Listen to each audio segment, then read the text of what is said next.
Quel conseil donneriez-vous à un expatrié qui va rentrer en France?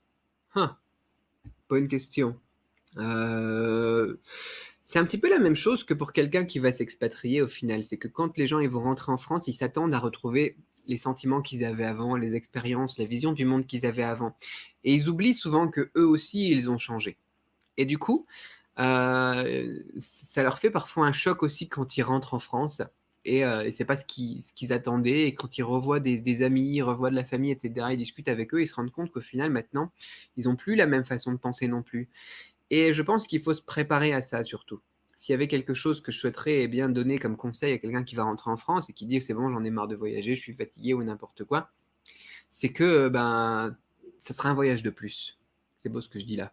Ça sera un voyage de plus au final et du coup, on peut pas revenir dans le passé, on peut pas remettre les choses comme avant parce que nous aussi on a changé et pareil le pays il a changé aussi. Tu vois? Moi par exemple je suis parti, de France dans les années 2006-2007, même si on est revenu un petit moment entre 2. Il y a beaucoup de choses qui ont changé et qui sont plus la même chose. Donc, bien évidemment, la gastronomie, ça reste presque pareil. La nourriture, c'est pareil. Là, le climat aussi. Certains amis avec qui on est vraiment resté en contact, on a pu évoluer avec eux.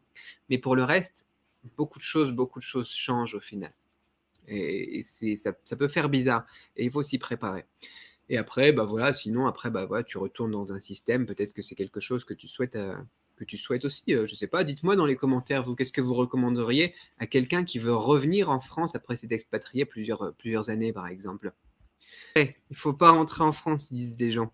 Bah ouais, après, voilà, tu vois, moi, je recommande souvent voilà, ce que je leur dis, c'est que c'est peut-être pas ce à quoi ils s'attendent, que c'était, enfin, le problème, c'est qu'avec le temps aussi, on a tendance à idéaliser les choses. Tu as une relation, par exemple, avec quelqu'un, avec le temps, tu vas te souvenir que des choses bien, par exemple. Tu vas oublier pas mal de choses, tu vois. On remarque la même chose avec tout ce qui est expatriation aussi. Avec du recul, tu vois, moi je dirais, par exemple, à Shanghai, c'était sympa, c'était bien notre vie à Shanghai, ce genre de choses. Mais t'oublies les problèmes des typhons, t'oublies les problèmes de pollution, qui sont mieux, beaucoup mieux d'ailleurs maintenant, hein. Ça, c'est un cliché du coup maintenant, parce que c'était bien pollué à l'époque, ça l'est moins aujourd'hui. Et t'as tendance à idéaliser un petit peu cette histoire que tu as vécue et garder le meilleur, parce que tu es quelqu'un d'optimiste peut-être comme moi.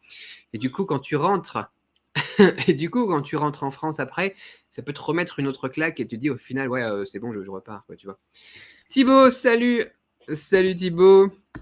L'image, c'est comme de passer d'une Ferrari à la 205 de son enfance. C'est sympa 2 minutes seulement. Et c'est pas mal. C'est pas mal comme comparaison, effectivement. C'est ça, tu quittes le pays.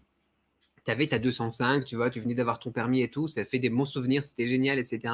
Et tu quittes le pays et tout, tu vas vivre à l'étranger, tu t'expatries et tu reviens. Et au final, tu as toujours une vieille 205 maintenant. Et c'est la même, elle n'a pas changé. Mais toi, tu as changé. Tu as pu découvrir d'autres choses, tu as pu vivre d'autres choses. Et, tu vois, l'adrénaline que te donne une 205, maintenant, c'est plus la même chose. J'aime beaucoup cette comparaison, Bilal. J'aime beaucoup, beaucoup. Dites-moi ce que vous en pensez. Et c'est ça, c'est mon opinion. Merci pour le like.